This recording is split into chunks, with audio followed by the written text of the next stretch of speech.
이제 과정 자체가 불공정했다. 예를 들어서 뭐 여론조사를 하는 기관이 원래 알고 있던 뭐 성남시장 시절의 뭐 특정 회사다. 예. 또는 최근에 공식적인 채널을 통해서 여론조사를 하지 않고 예. 당 차원에서 별도로 또 뭔가 조사를 했다. 그 공식기구라는 것은 공관위에서 네. 하는 걸 이야기하고 당 차원에서 했다는 것은 당에서 별도로 뭔가 여론조사를 해서 조작한 거 아니냐. 그래서 나 억울하게 희생되었다. 예. 이런 주장을 하고 있습니다. 이건 어떻게 봐야 됩니까? 통상적으로 그렇게 안 한 정당이 있었습니까? 그리고 통상적으로 그렇게 하지 않았던 그 선거가 있었습니까?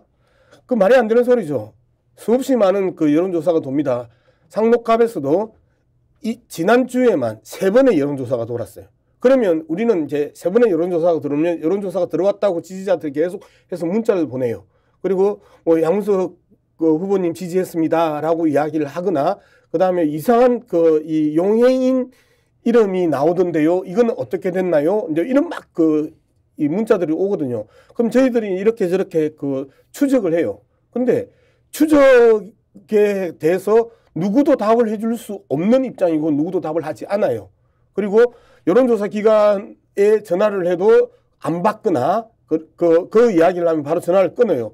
자, 이런 상황에 있어서 이거는 용해인 이름이 들어갔으니까 용해인 쪽이 여론조사를 돌렸나 보다. 또는 전체적인 흐름을 보니까 이게 장성민 쪽에서 여론조사를 돌렸네. 뭐 이런 그 추측만 가능하지 누가 돌렸다고 딱 집어서 이야기할 수 없는 상황이거든요. 그런데 이걸 이재명이 돌렸다.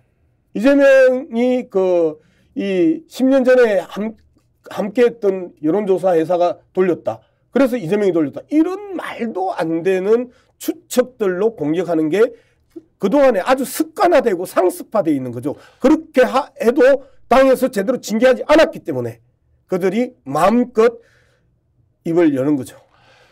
자, 오늘 이 이야기를 하더라고. 이재명 당대표가 직접 기자들을 만나서 네. 정량평가와 정성평가에 대해서 문제 있다고 하는데 공관위는 시스템에 의해서 한 것이다. 네.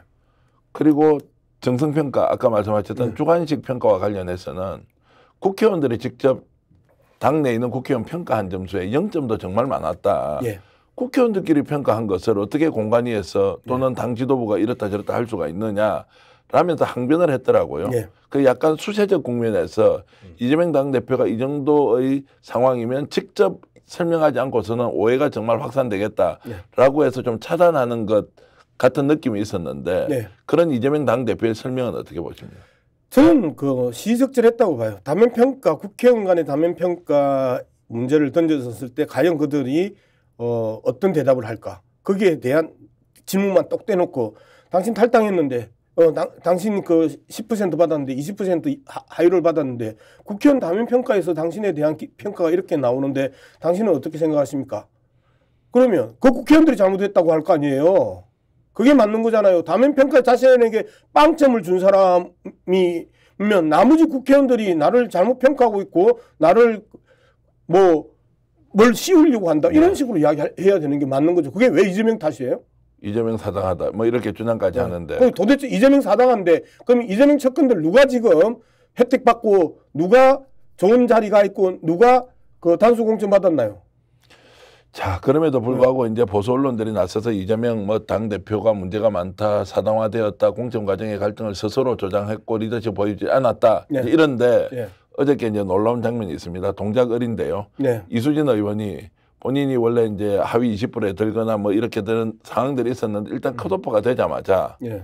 바로 탈당을 해버렸어요. 네. 물론 탈당기를 제출했는지는 모르겠지만 어쨌든 탈당 선언을 했습니다. 네. 자, 이 장면은 어떻게 봐야 됩니까? 이분도 친명계였지 않나요? 처음에 이제 그분도 초심인가 거기에서 활동을 했었었죠. 예. 그리고 끊임없이 이수진 의원에 대한 평가, 동작을의 이수진 의원의 평가가 부정적으로 당내에서 많이 돌았습니다. 그리고 의원들 간에 있어서 또 상당히 불편한 기색들을 끊임없이 내세우는 그 이야기들을 본인도 듣고 알고 있을 거라고 생각합니다. 그 위원이 아니고 국회의원들 말씀이죠. 국회의원들. 당내 민주당 의원들 사이에서도 평가가 그다지 좋지 않았다. 그런 내용이 계속 돌았었거든요. 당 안에서. 그리고 제가 종종 만나는 국회의원들의 이야기 속에서도 여러 차례 등장했던 이름입니다. 그러면 여기에서 이수진 의원의 평가가 박할 수밖에 없었던 거는 국회의원 당면 평가와 그다음에 지역구 내에 있어서의 평판 이런 부분들이 그 직결되어 있을 거라고 보는 거고요. 그리고 국회의원 만족도 조사를 했단 말이에요. 국회의원 만족도 조사에서 상당히 성적이 안 나왔을 가능성이 높다는 거예요. 자, 국회의원 만족도 조사 내용이 그거잖아요. 예를 들면 이수진 의원이 지역구 활동을 잘했다고 생각합니까? 아주 잘했음, 잘했어, 못했음, 아주 못했음. 이 사전 척도로 물어봤단 말이에요. 여기에서 점수가 아주 안 좋았을 가능성이 저는 높다고 보는 거예요. 자, 이러한 부분에 대해서 기본적인 자기 반성들이 없이 계속해서 이게 이재명의 사당하다 그러면서 이재명의 사당하면 사당의 근거가 있어야 될 거 아니에요. 이수진이라는 사람이 우리가 소위 말하는 수박의 계열에 들어간 적이 없어요. 그죠? 네. 수박의 계열에 들어간 적이 없는데도 불구하고 이러한 평가를 받았으면 전체적으로 본인도 느끼는 그동안의 당에 대한 그 기여도나 그다음에 그 윤석열 검사 독재 정권에 대한 그 투쟁의 정도나 여러 가지 평가 그다음에 지역 그 주민들과 공약했던 데에 대한 공약 그 이행률이나 이러한 것들을 한번 되돌아봐야 되는 거고 소통의 문제가 얼마만큼 있었던가 지역 국민들하고 정말 함께 안고 뒹굴었는가 안 그러면 그 여왕처럼 군림했는가 이런 부분에 대해서 평가를 해봐야죠. 근본적으로 저는 이재명 당대표가 사당화로 공천을 좌지우지하고 있다 이런 부분에 대해서 네. 이수진 의원의 탈당을 보면서 네. 아 친명 비명의 문제가 아니구나 친명하더라도 아닌 사람은 아웃시키구나 이제 이런 느낌을 받아서 네. 그러면 오히려 시생공천 쪽에 가까운 거 아니냐라는 이재명 당대표의 설명이 더 설득력이 있다 이런 느낌을 이제 받았습니다. 자 그런 상황에 좀 더 보태서 질문을 드리면 김부겸 전 총리, 정세균 전 총리가 야 이재명 공천 잘못하고 있다. 정신 똑바로 차리고 초심으로 돌아가라. 이렇게 이제 공개적으로 그 일종의 브리핑을 해버렸습니다. 그 부분은 어떻게 보십니까? 저는 뭐 두 분은 저는 개인적으로 상당히 존경하는 사람 중에 한 사람입니다. 그리고 개인적인 관계도 상당히 깊은 그 사람 중에 한 사람인데요. 제가 아쉬웠던 대목이 그 9월 22일 날 지난해 9월 22일 날 체포동의안 가결이냐 부결이냐 국회에서 체포동의안을 처리할 때 그 직전에 많은 당원들이 그렇게 눈물로 호소했습니다. 부결시켜라.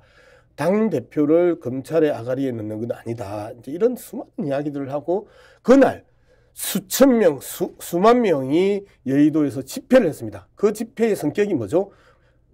윤석열 검사 독재 타도하자가 아니에요. 민주당 지지자들이 민주당 국회의원들에게 부결시키라, 가결시키지 말라라고 호소하고 구걸하고 애원하는 자리였어요.